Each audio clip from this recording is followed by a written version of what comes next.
Good evening friends, मैं जयंत साख्या Chanakya coaching अकादमी में आपका पुनः स्वागत करता हूं। हमारी बात चल रही थी लेखपाल मैथ।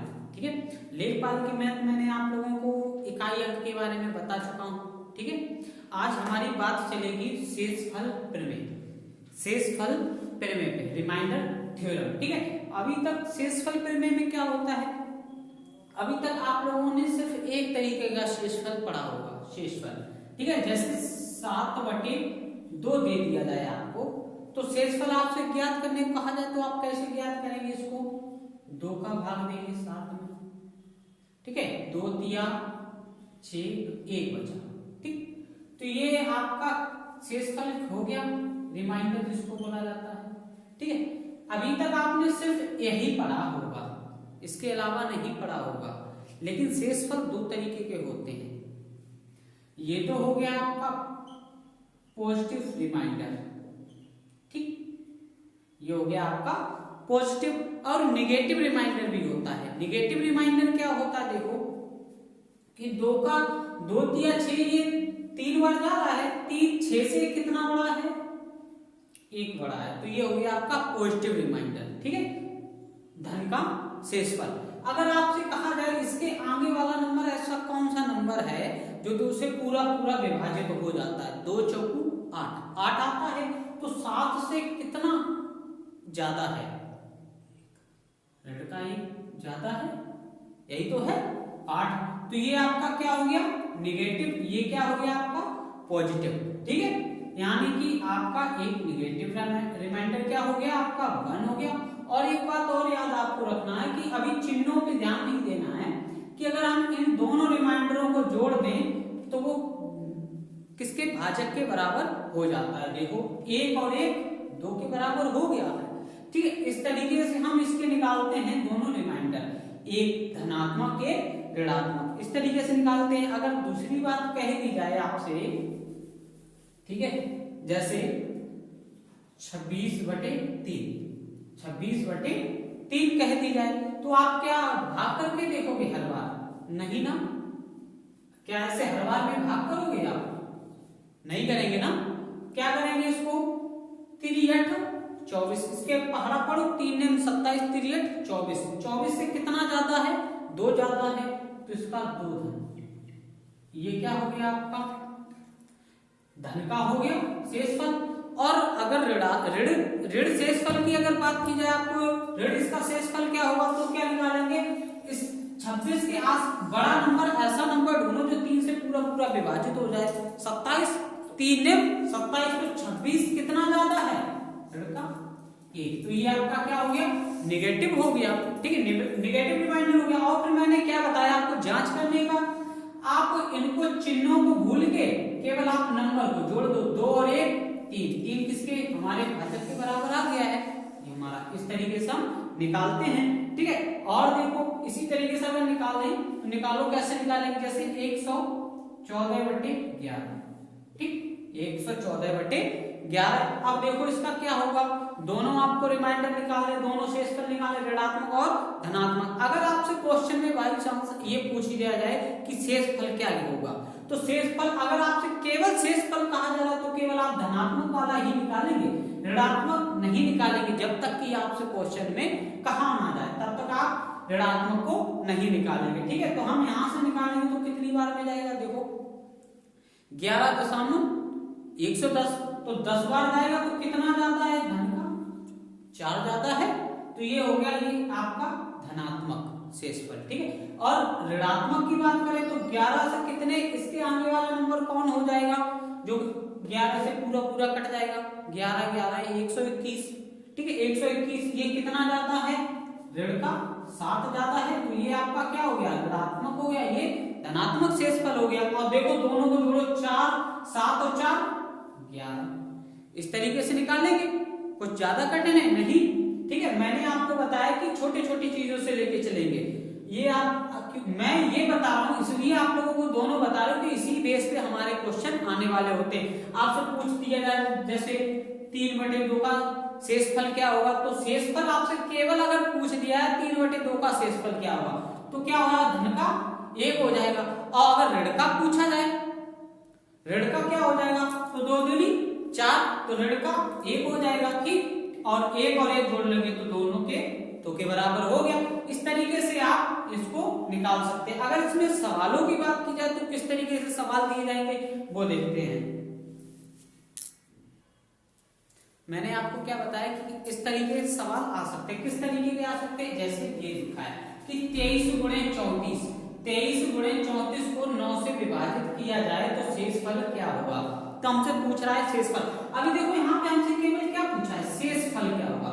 तो हम कौन सा शेषफल निकालेंगे, केवल धनात्मक निकालेंगे। यहाँ पे ऋणात्मक की बात नहीं की गई है, हमसे केवल शेषफल की बात की है।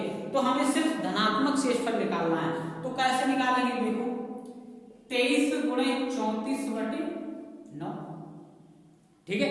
तो देखो पहले 23 में करेंगे तो 9 का इसमें भाग देंगे तो कितनी बार जाएगा, देखो 9 दूनी 18, ठीक है। 18 9 30 27 ज्यादा, 18 से कितना ज्यादा है 23, 5 ज्यादा है, तो कितना हो जाएगा धन का 5, ठीक है। अब उसके बाद 34 में करेंगे तो कितनी बार जाएगा, देखो 9 तिया 27, ठीक है।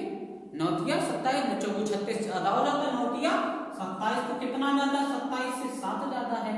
चूंकि अब क्या है, गुणा है, तो 7 पाना 35, गुणा है तो गुणा किया।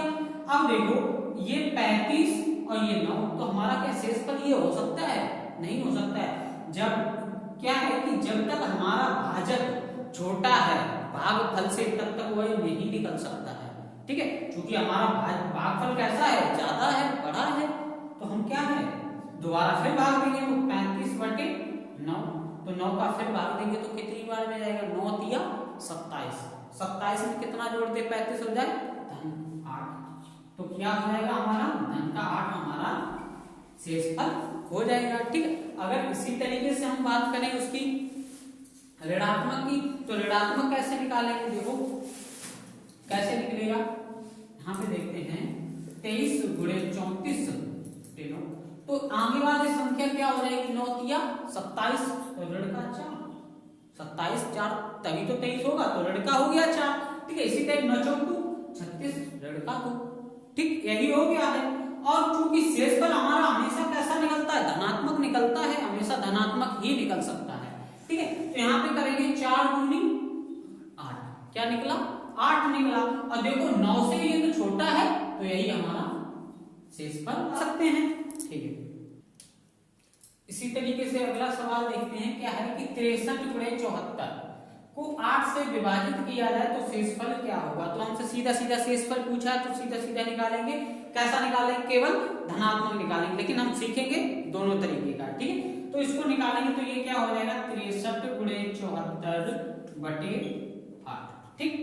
अब इसको करो इससे, तो 8 बटे 64 ज्यादा हो गया, 8 सत्ते 56, तो 56 में कितना जोड़ दिया जाए कि 63 हो जाए, 7, तो इसका शेषफल कितना हो गया 7 हो गया। यहीं पे 8 ने 72, 72 और 2 74, ठीक। और 7 दूनी 14, ठीक। अब ये देखो 8 से बड़ा निकला है, हमारा भाजक कम है, भागफल ज्यादा है, तो एक बार और भाग देंगे तो कितना हो जाएगा, 8 का भाग देंगे, तो 8 एकम 8, 8 दूनी 16 ज्यादा, और 8 एकम 8 एक बार जाएगा तो कितना बचेगा यहाँ पे 6, धन का 6, यही हमारा क्या हो जाएगा शेषफल हो जाएगा, ठीक है। यही हमारा शेषफल हो जाएगा, ठीक है। इसी तरीके से अगर हमारे ऐसे कुछ सवाल आ जाते हैं जिनका भागफल तो भाज्य छोटा होता है और भाजक बड़ा होता है, जैसे 4/9 दे दिया जाए आपको, 4/9, इसका हमें शेषफल ज्ञात करना। तो शेषफल कैसे ज्ञात करेंगे, देखो क्योंकि हमारा भाज्य कैसा है, छोटा है, और भाजक बड़ा है, ठीक है। तो अगर केवल एक ही ऐसा नंबर है जिसका पूरा किसी भी नंबर में भाग देंगे वो पूरा पूरा चला जाता है, वो है नंबर 0। देखो कैसे, 9 का भाग देंगे 0 बार जाएगा, तो 0 का गुणा करेंगे 0, तो ये पूरा पूरा चला गया। तो हमारा केवल 0 ही एक ऐसा अंक है कि जिसका किसी भी संख्या में भाग देंगे तो पूरा पूरा चला जाएगा, ठीक है। अब यहाँ से अगर देखो हम पहले निकालेंगे यहाँ पे ऋणात्मक शेषफल, ठीक है। तो यहाँ पे 9 का भाग देंगे तो कितनी बार में जाएगा, पूरा पूरा चला जाएगा, ऋण का 5, निकल आया ऋण का 5 क्यों, 9 का पूरा पूरा भाग तभी तो जाएगा जब यहाँ पे 4 5 जोड़ देंगे 9 हो जाएगा। तो 4 9 से कितना कम है, 5 कम है, इसीलिए ऋण का 5 शेषफल हो गया है। ठीक है, तो इसका धनात्मक क्या शेषफल हो जाएगा, तो 9 से ऋण 5 घटा देंगे तो हमारा क्या आ गया 4, तो वही हमारा धनात्मक शेषफल हो जाएगा। या सीधी सीधी बात कहें, अगर हमारा भाजक छोटा होता है और भाज्य बड़ा होता है तो जो शेषफल होता है वो हमारा भाज्य को ही शेषफल कह दिया जाता है।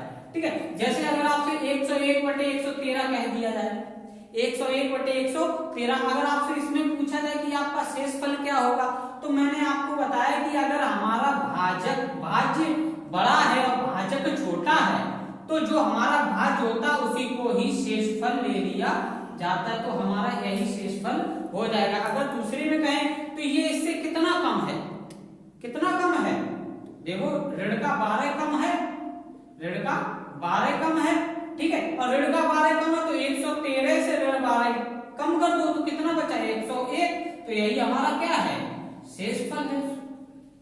ठीक है, यही हमारा रिमाइंडर है, इस तरीके से निकालेंगे। अगर कोई और नंबर ऐसे ही आपको दे दिया जाता है, जैसे आपने लिख लिया 8/11, तो आपका शेषफल आपसे पूछा जाए कि शेषफल कितना होगा, तो शेषफल तो आप सीधा सीधा लिख देंगे 8 हो गया, धन का 8 हो गया। अगर ऋणात्मक की बात की जाए कि ऋणात्मक इसका शेषफल क्या होगा, तो 8 11 से कितना 8 में कितना जोड़ दिया जाए कि ये 13 से पूरा पूरा विभाजित हो जाए, तो कितना जोड़ दिया जाए ऋण का 3, यही तो हो जाएगा कि ये कितना कम है 11 से, ऋण का 3 ही तो कम है, तो यही हमारा ऋणात्मक शेषफल हो जाएगा। इस तरीके से शेषफल करने से हम ये ज्ञात करते हैं। ठीक है, आप आशा करता हूं आप लोगों को वीडियो पसंद आया होगा, और इसी के साथ आपसे कहना चाहूंगा आप अपने दोस्तों के साथ हमारे वीडियो को शेयर करें और हमारे चैनल को सब्सक्राइब करें। Thank you.